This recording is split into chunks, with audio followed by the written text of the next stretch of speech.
Hey guys, welcome back to the channel. Today I'm doing a video that was requested by a few of you guys, and that is that I review the new Netflix series Insatiable.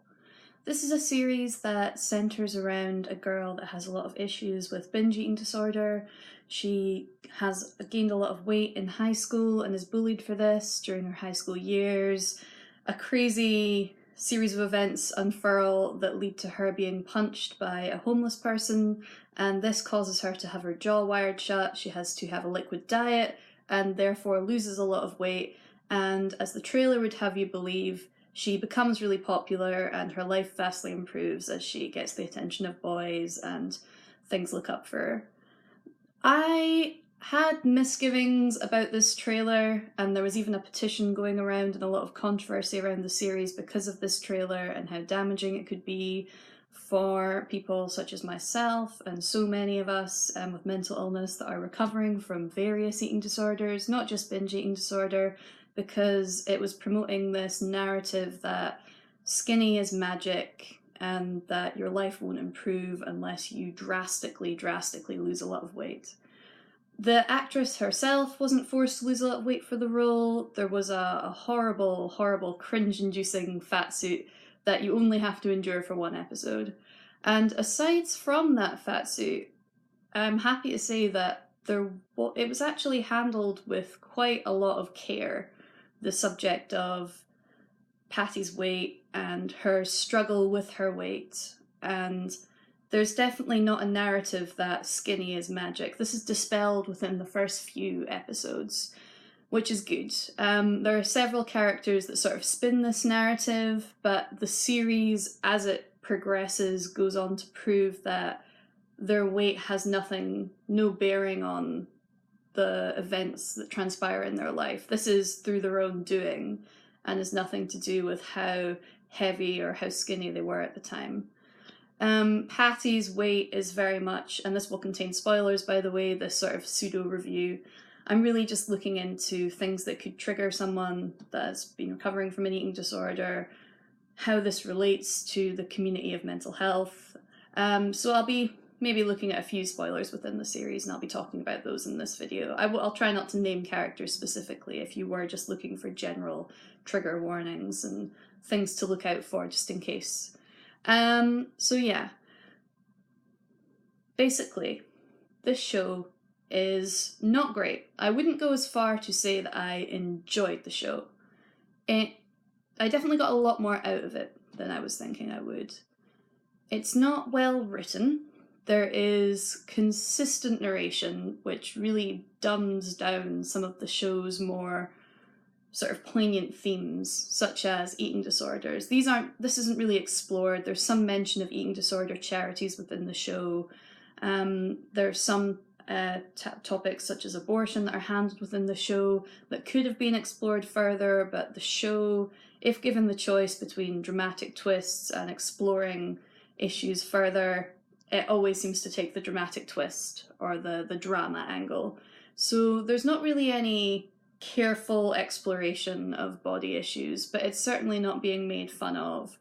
It's not even really being satirized. Patty and Debbie Ryan, who portrays her within the show, does this with a lot of care and quite a lot of nuance, I think. As I was saying, I'm going to talk a bit about her connection to her binge eating disorder. This is portrayed as sort of coming from a lack of connection in her life, which is the reason a lot of people find that they gain an eating disorder in their life. There is a lack of connection, a lack of support network, a lack of something, some sort of gap in their life that they then start to fill with food, with their eating behaviours, their compensatory behaviours, such as bulimia, such as taking laxatives, something that Patty does do within the show, because she feels that she's been relapsing. And relapse is also shown quite carefully, and I would say it's very raw the way it's portrayed within the show. One particular scene of Patty relapsing into her binge eating disorder was the one time that I had to actually turn the show off and just leave it for a few days because I did find it particularly triggering. The constant narration throughout the show, as I've already said, is quite poor writing and really does dumb the show down. You're watching things happen, and as you're watching them happen, every character in the show has some form of narration and is just talking over the show as you're watching it. But these few scenes where things start to go badly for Patty during the course of her high school life, she's trying to gain her popularity back. She throws an event, it backfires on her. She loses a lot of the people that were close to her. She's losing that support network. People are abandoning her. She doesn't have a supportive father figure in her life. The man that she was beginning to see as a father figure, he's abandoning her. And she starts to relapse. And this scene is just it's shot completely silently. Debbie Ryan's acting, and it must have been such a hard scene to shoot, but oh my goodness. I was in tears, I was bawling. It was so real, it was so raw, just that feeling of hopelessness. And things do start to go worse for the character at that point, but I'd say that that's probably the most triggering scene within the show. The fact that relapses, or at least from an eating disorder perspective, there are also a lot of other things to look out for trigger-wise. I would say there are quite a lot of slurs, particularly homophobic slurs, that are used. In a satirical sense, the show is not saying, it's very clear that the show is not saying, oh, these people are good people and these are good things to say. No one within the show is a particularly good person. They're all very flawed. Particularly the characters that come out with homophobic slurs are either doing so, one character because they're in denial of their own sexuality and are strongly using these to sort of show that, other characters because they are generally just bigoted, and the show is like, here is bigotry, and is just showing bigotry, which again, it's not very clever writing, but this is the show that we have. It's trash. It's quite good trash. It's bingeable. It's a Netflix show. It's not anything new, but again, it's not nearly as controversial as the trailers would have had you think.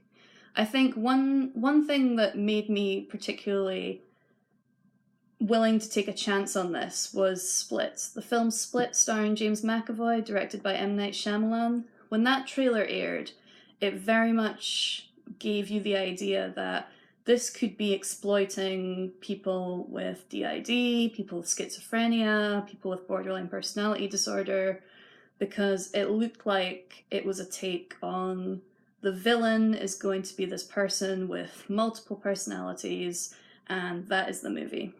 I'm not going to spoil the movie because that's not what this video is about, but the film is very much more, it's a lot more abstract than that. I'm not going to say anything else, but that is not the theme of the movie. That is not what the movie is going for at all. So that trailer was very misleading, and so I'm glad I took a chance on that movie and wasn't pushed away by the trailers. And I would say the trailers are very guilty of this in the case of this as well.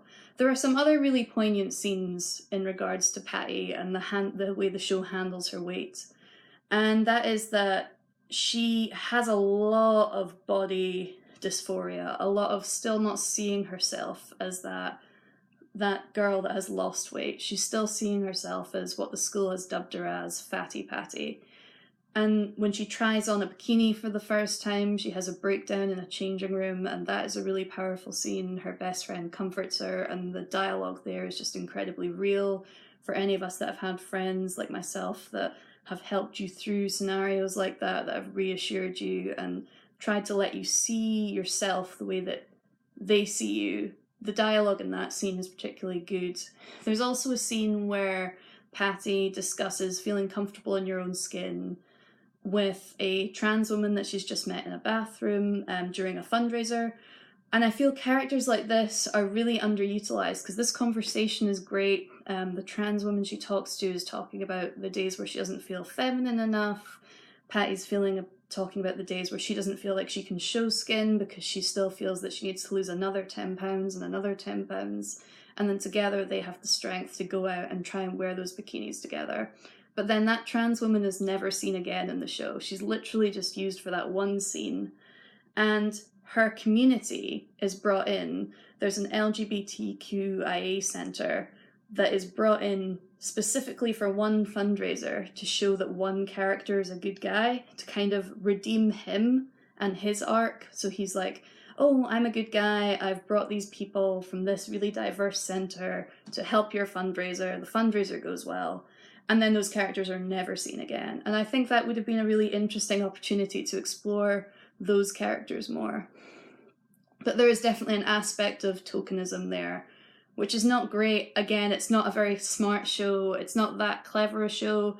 It is deserving of praise, but I've seen it get a lot of praise for being really diverse, and I don't really think that's merited because these characters are not really fleshed out. They're in one scene. Granted, a great scene, a really good scene, but I would have loved to have seen more of that. And like I say, that conversation was really powerful, just about the days where you don't feel comfortable in your own skin. That was a really real scene. And there are scenes like that sprinkled throughout the show, but the show is, at its heart, it's a black comedy, and it is a drama, and it is batshit crazy. It is nonsensical, and there are twists and turns that make no sense. There are, like I've already mentioned, there are plot lines that go from being serious plot lines about abortion to just crazy, crazy things, and I'm not gonna delve too much into that because that is very much spoiler territory. Aside from that, there's violence in the show, there's swearing in the show, there's a lot of sex on the show, but those are not triggers specifically linked to mental health or recovery, so they're not really things that I'm going to delve into. But as someone that has recovered from an eating disorder, there are scenes that I've mentioned that I found very poignant, very hard-hitting, but not for the wrong reasons, and I think that's really important. So I think I would probably watch season 2.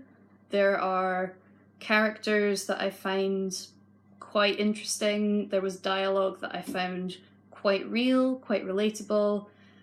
The writing in general is not great. It's a trashy show, and I think if you watch it with an open mind, you could get something out of it. You may hate it, you may just be meh, and I don't blame you. I didn't get as much out of it as I was hoping I might, but I also wasn't disgusted or offended or horrified by it as the trailer led me to believe that I would be. So those are my thoughts on the show Insatiable.